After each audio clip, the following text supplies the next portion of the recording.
All right, you guys, what is going on? We are in Seattle, Washington. Hilarious because we were just in LA for a month and a half.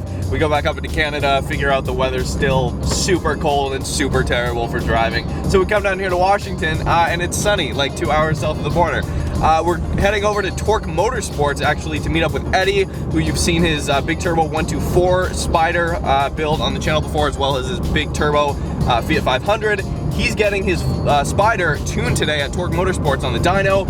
And John, who owns the shop, has also offered to get my car on the Dyno for its first kind of baseline baseline dyno run with the new Link G4 plug-and-play standalone ECU in the back. So let's head on over to Tork Motorsports, and they've got another special surprise over there we might be able to drive. So let's do it.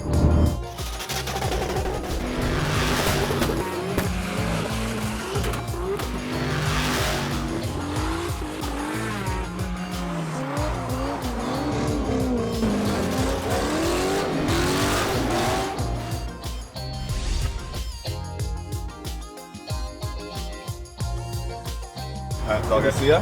You too, man. Yes, absolutely. How's it going? Good, man. Guys, this is John. How you doing, bud? Good to meet you, Marcus. Marcus and Grayson. Hey, Grayson. Nice to meet you. Having us. Yeah, no problem. Well, I've been talking to you with a bunch of guys for a long time, and they're like, no, my car's faster. I swear my car's faster, so we have grudge races set up. Yeah. So yeah, you guys remember Eddie? Obviously that is his Fiat 124 Spider over there, big turbo build. And Eddie just started a YouTube channel called Pistons and Petrol. That's right. It's really good, really high quality stuff, and you guys have been doing lots of cool stuff. Thanks, man. Well, you guys were inspiring, so yeah, thank you for the inspiration. Yes, thanks for the invite down to Seattle. No worries, man. This is Tork Motorsports. It's basically just your run-of-the-mill speed shop, man.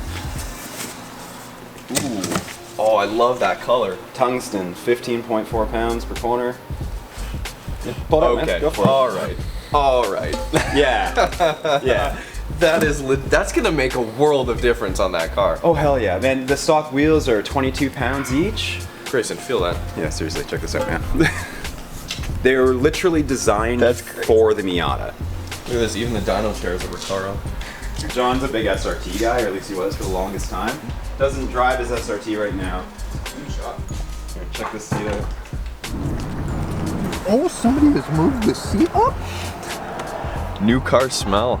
Okay, so in order to get this thing into fun mode, so you got to go to sport. Yes, it'll actually hit the rev limiter, and you get some really neat DSG farts out of it if you're manually shifting right on the rev limiter and stuff. Now, if you want to just have fun with it and you want to do burnouts, this is just a standard GT. It's not the GT1. I have none of the cool features in it. So it's like your base model. Primary reason for that is I didn't want to deal with the active suspension. I didn't want to deal with all the 360-degree cameras. I didn't want to deal with all that because once we start lowering this car and going after faster times, I have to go through and figure out how to turn that stuff off. Yeah, no, it's good because this honestly is kind of what I was expecting to get it into everything off, because like Kia as a manufacturer and other manufacturers that are traditionally just, you know, high volume consumer based cars are like, okay, there's more steps to get to you have to really want to turn traction off to get there. Yes. It literally will fight me sometimes. Right. Yeah. Like I'll be out driving around, come to a stop, like, oh yeah, I want to do burnout. And I'll be like, bruh. I'm like, oh, you piece of shit, there is something wrong with you.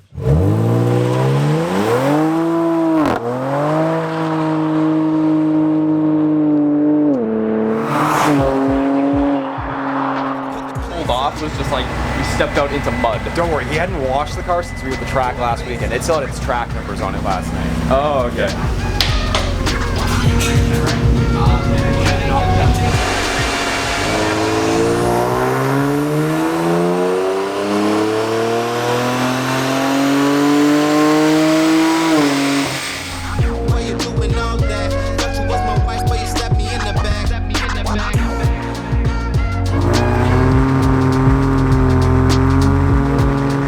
You guys, this is a very exciting time. Eddie, thanks for this. John, thanks for this. We're not doing any like tuning or anything today, but my car's going on the dyno for the first time in like 2 years. It's great. Pretty much a bone stock 94 GTS, CT20B turbo, billet wheel in the turbo, 3-inch downpipe, catless into a 3-inch exhaust. and a boost controller, keeping it at 12 PSI with just stock boost. So what do you think it's gonna put down? 230 horsepower at the wheels and just under 200 foot-pounds at the wheels. That's not bad. That's my guess. All right. Was it a Dyno jet you were on before? Do you know? Yes. All right. And those were the numbers I had before. And and it has the Link G4 plug-and-play standalone. So. I'm gonna guess 220. Okay, 220. Not trying to hurt feelings or nothing, but. Oh no, anything. Can you take a look real quick, Eddie, for me? Yeah, Sure, brother. squared up. Let me put it this way, you guys. Anything above 200 wheel horsepower is what it feels like. So, I don't know. Yeah. Shout out to Auto Dream once again, Elio, for hooking up the ECU, because that's the main thing, right? We have the ECU, we have everything that we need there. It's just a matter of getting all the supporting mods. So intercooler, intake, upgraded camshafts if I want that. So we have like low end torque and then actual top end power, and then just a bunch of supporting stuff. But right now it's pretty much all stock, and then obviously like fuel and stuff would come later. But yeah, we have a dyno and my car's here, may as well throw it on, right? Dyno and cars is fun, man. Yeah. Yeah. Oh, it's great. Hey, come on, baby girl, we're not the same. Two different speeds, but we keep it one lane.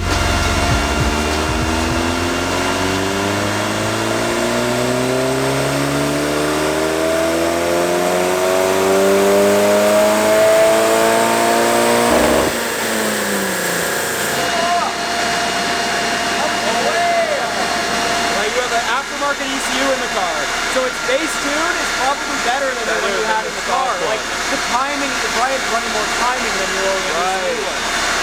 That is insane. That's so good. 255 at the wheels.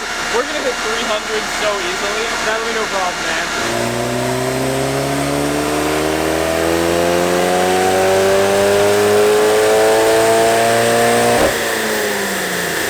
What the heck? Dude, that is... Where's the boost controller? Let's give it another pound boost. I have a manual boost controller on there. All right. I need I think it's an 8 mil. 8 mil, right?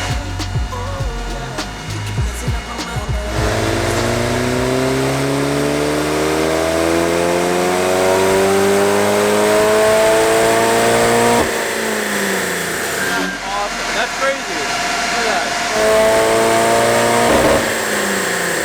I mean, I've been driving the car like this for the last like 6 months, but it's cool to see the numbers, you know? Oh yeah, for sure. What happens here is that safe tunes will go up to a particular point for ignition timing, and then they'll kind of taper off. Right. This tune isn't designed to make peak power. Your turbo's holding boost all the way to red line. It doesn't flutter, it doesn't fall off. So I think you probably have the capacity there to run, 16, 17 pounds all the way up. Yeah. If I were to add 2 or 3 degrees of timing up top, that 1,000 RPM would pull this up, upwards of 280, 290. Yeah. Just currently with the tune or with the boost level we're running. Yeah. Add some more boost, you're just going to see it go up from there. Yeah. That's also why I don't want to go too much bigger, like I was telling you, Eddie, on the turbo side, because the torque is the torque comes on in a good streetable area. Yeah. It's all mid-range, right? And I don't want to make it just top end, because it's already like it waits till kind of like $3,000 before anything happens. Well, it's fun when you're in it, but for daily driving on the street, it's a pain in the ass. Yeah, no, it's no good. This is probably a lot of tune. Right, He probably has a very, very conservative tune dialed in on this.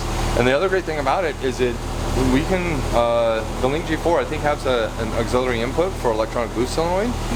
We slam an electronic boost solenoid on it, put it in electronic boost mode, control it with the G4, and now I can force the turbo to come on a little bit earlier versus relying on the manual boost control. Right. So if I can bring in 100% duty cycle down low, it brings that torque level up nice and high, real aggressive ramp up, but then drop the duty cycle, have it flatten out, and we can carry that boost all the way out. Yeah. So you know where it's working. So now we can, all the way to 7, make it climb all the way to there, and now you have a huge fun window. Yeah. Fun window. I like fun windows. That's a technical term. A big fun window. term. This is it's go to jail window. Yeah.